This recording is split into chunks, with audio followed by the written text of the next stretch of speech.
Ma'am पता चलेगा आप लोग, क्या कुछ होगा? आप लोगों को पता चलेगा। हमेशा साथ रहने की बात कर रही थी मैम। क्या टीएमसी में सयोनी घोष का राजनीतिक सफर मुश्किल दौर में पहुंच गया है?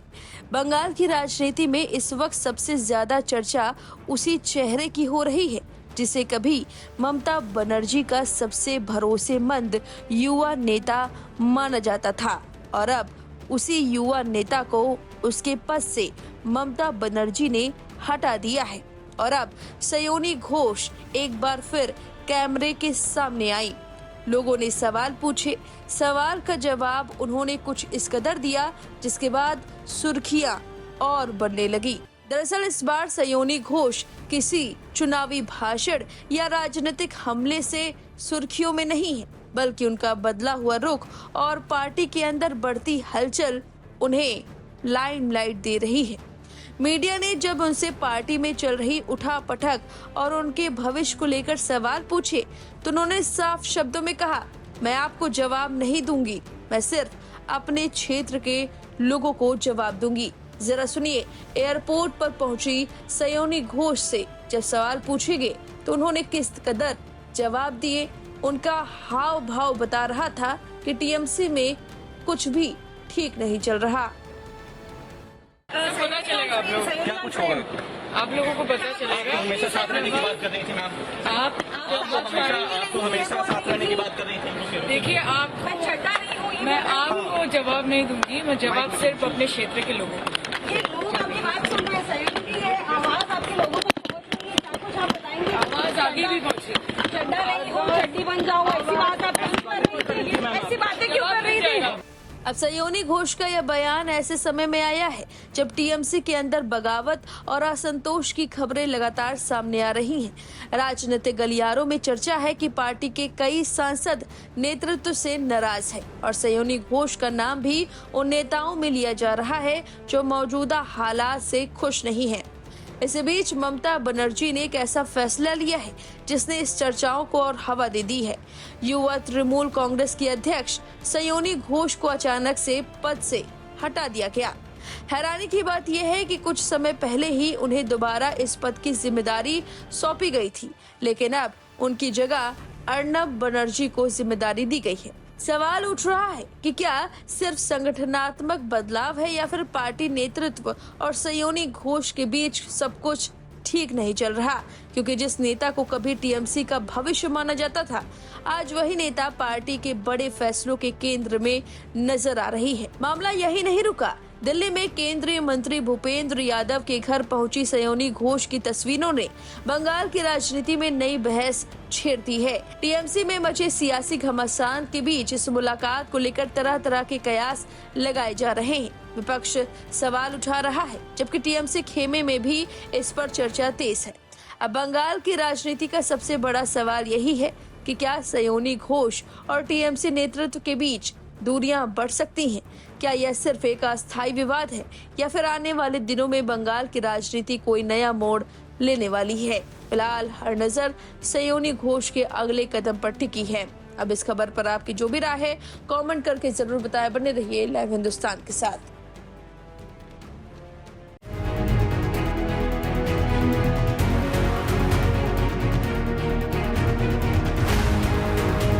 कहते हैं राजनीति में सबसे बड़ा इनाम वफादारी का मिलता है और सबसे बड़ी सजा बगावत की।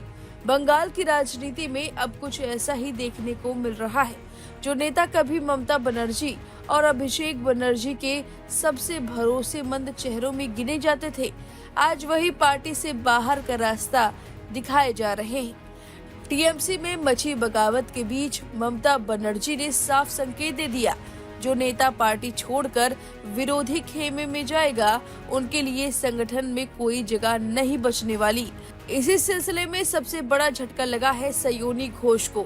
वही सयोनी घोष जिन्हें कभी ममता बनर्जी ने युवा चेहरा बनाकर आगे बढ़ाया था, वही सयोनी घोष जो चुनावी मंचों से बीजेपी पर तीखे हमले करती थी, वही सयोनी घोष जिनका काबा मदीना वाला गाना बंगाल की राजनीति में महीनों तक चर्चा का विषय बना रहा।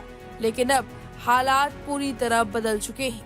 टीएमसी में बगावत करने वाले सांसदों की सूची में सयोनी घोष का नाम सामने आते ही पार्टी नेतृत्व नाराज हो गया और अब ममता बनर्जी ने उन्हें तृणमूल यूथ कांग्रेस के अध्यक्ष पद से हटा दिया है।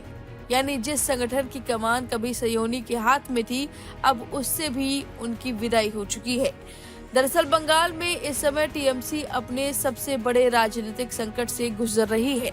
पार्टी के अंदर शुरू हुई बगावत अब सिर्फ कुछ नेताओं तक सीमित नहीं रही।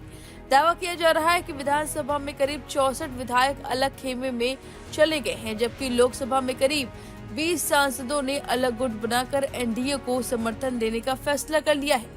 यानी जिस पार्टी ने 2 दशक तक बंगाल की राजनीति पर दबदबा बनाए रखा, आज उसी पार्टी के अंदर टूट की आवाजें सबसे ज्यादा सुनाई दे रही हैं। इसी संकट के बीच शनिवार को ममता बनर्जी की आवाज पर टीएमसी वर्किंग कमेटी की अहम बैठक बुलाई गई। बैठक में एक एक करके उन नेताओं पर कार्रवाई की गई जिन पर विरोधी गुट का साथ देने का आरोप है। सयोनी घोष को युवा अध्यक्ष पद से हटाया गया। वरिष्ठ नेता सुदीप बंदोपाध्याय को कोलकाता उत्तर जिला अध्यक्ष पद से हटाया गया। माला रॉय को वर्किंग कमेटी से बाहर कर दिया गया। वहीं पार्टी ने नुकसान की भरपाई के लिए नए चेहरों को आगे बढ़ाने की कोशिश की है। सौगत राय और ज्योति प्रिय मल्लिक को वर्किंग कमेटी में शामिल किया गया, जबकि कुणाल घोष को कोलकाता उत्तर की जिम्मेदारी सौंपी गई। सुनिए कुणाल घोष ने जिम्मेदारी सौंपने पर क्या कुछ कहा। पूरा ब्रीफिंग जो लिस्ट है नया डिस्ट्रिक्ट प्रेसिडेंट का, ये सब पूरा पार्टी तैयार करने के बाद पूरा list new youth president Arnab Banerjee and with Arnab Banerjee अभी 3 और एक कोर कमेटी जैसा और प्रेसिडेंट अर्नब बैनर्जी वो लोग काम करेंगे और रिव्यू के बाद पूरा कमेटी होगा यूथ कांग्रेस का। और कई डिस्ट्रिक्ट प्रेसिडेंट नया अपॉइंटेड हुआ और महिला प्रेसिडेंट तो एमएलए अलीफा अहमद, डिसीजन पहले ही हो गया था। और थोड़ा पार्टी का जो इंटरनल कुछ ऑर्गेनाइजेशनल काम था वो हुआ। पार्टी पूरा जनता का साथ है। जो लोग जा रहे हैं, एमपी हो या एमएलए, जो लोग जा रहे हैं तो वो इंडिपेंडेंट तो नहीं है, वो तो तृणमूल कांग्रेस कैंडिडेट। पार्टी का सिंबल, दीदी का तस्वीर, इलेक्शन के टाइम में हम ममता दीदी का कैंडिडेट उम्मीदवार, ये सब हुआ था। तो आज कौन उनका इलेक्शन में कौन काम किया? तृणमूल वर्कर्स काम किया। कौन वोट दिया? एंटी भाजपा वोटर्स वोट दिया। ममता दीदी को सपोर्ट करने वाले वोट दिया, तो वोट दिया। और आज वो लोग वो वोटर लोगों के साथ गद्दारी कर रहा है। एंटी भाजपा वोट से उनका मेंबरशिप और जा रहा है एनडीए के दोस्त बनने। तो ये पब्लिक देख रहा है। पार्टी पब्लिक के पास जाएंगे और पार्टी पूरा ममता दीदी के लीडरशिप में पूरा बंगाल में पार्टी पूरा एकदम पूरी ताकत से जनता को साथ लेकर पार्टी काम करेगा। हाँ, नॉर्थ कोलकाता का रिस्पॉन्सिबिलिटी पार्टी वर्किंग कमेटी हमको अभी प्रेसिडेंट पोस्ट में काम करने के लिए बोला है। लेकिन कहानी यही खत्म नहीं हुई। टीएमसी की मुश्किलें इसलिए और बढ़ गई हैं क्योंकि अब बगावत सिर्फ युवा नेताओं तक सीमित नहीं दिखाई दे रहा, बल्कि पार्टी के सबसे वरिष्ठ और ममता बनर्जी के बेहद करीब माने जाने वाले सांसद सुदीप बंदोपाध्याय भी चर्चा के केंद्र में आ गए हैं। बताया जा रहा है कि नई दिल्ली में उनकी मुलाकात केंद्रीय मंत्री भूपेंद्र यादव से हुई। इतना ही नहीं, राजनीतिक गलियारों में यह भी चर्चा तेज हो गई कि उन्होंने केंद्रीय गृह मंत्री अमित शाह से भी मुलाकात की है। हालांकि इन मुलाकातों को लेकर आधिकारिक तौर पर कुछ नहीं कहा गया, लेकिन टीएमसी के अंदर इसे लेकर बेचैनी बढ़ गई है। सुनिए सौगत राय ने इस मुलाकात पर क्या कुछ कहा। मुझे पता है, मेरे साथ सुदीप को 3-4 दिन पहले बात हुआ। बोला अभी मैं कहीं नहीं जा रहा हूँ, अगर कुछ करना है तो आपसे पूछ के करेंगे। लेकिन मैंने देखा कि शताब्दी को साथ लेके बंगाल के ऑपरेशन लोटस के इंचार्ज भूपेंद्र यादव के घर में पहुंच गए। और मैं क्या बताऊंगा, ये कोई पार्टी में रहना या छोड़ना, ये पूरा लोगों का नैतिकता पर निर्भर होता है। किसी को मन में ये लगता है कि ये जो पार्टी आपको इलेक्ट किया उसको आप छोड़ेंगे, तो आपको खुद का सिद्धांत बने लेने पड़ेगा। सुदीप बंदोपाध्याय लिए है, मुझे बोलना क्या है। अब क्योंकि सवाल अब सिर्फ सयोनी घोष का नहीं है, सवाल ये है कि टीएमसी की यह बगावत यही रुकने वाली है या फिर आने वाले दिनों में बड़े नाम ममता बनर्जी का साथ छोड़ सकते हैं। फिलहाल एक बात साफ है, ममता बनर्जी ने अपने फैसले से संदेश दे दिया, पार्टी में बगावत की कीमत चुकानी पड़ेगी और सयोनी घोष पर हुई कार्रवाई को कई लोग इसी संदेश की पहली बड़ी मिसाल के तौर पर देख रहे हैं। अब ममता बनर्जी के इस एक्शन पर आपकी जो भी राय है कमेंट करके जरूर बताएं। बने रहिए लाइव हिंदुस्तान के साथ। देखिए, ये तो सबको पता था ये होने वाला है। अभी कुछ लोग डाउट कर रहे थे साइन कहाँ है, लिस्ट कहाँ है, अब वो भी सामने आ गया है। और मेरे को जितना पता है कि शायद मंडे को, सोमवार को ये सारे सांसद जाएंगे लोकसभा के स्पीकर ओम बिरला जी से मिलने के लिए, और रविवार को एक बहुत बड़ा मीटिंग होने वाला है और शायद वहां पर बंगाल के मुख्यमंत्री भी उपस्थित रहेंगे, जितना मेरे को खबर है। अब बाकी देखने वाला बात है।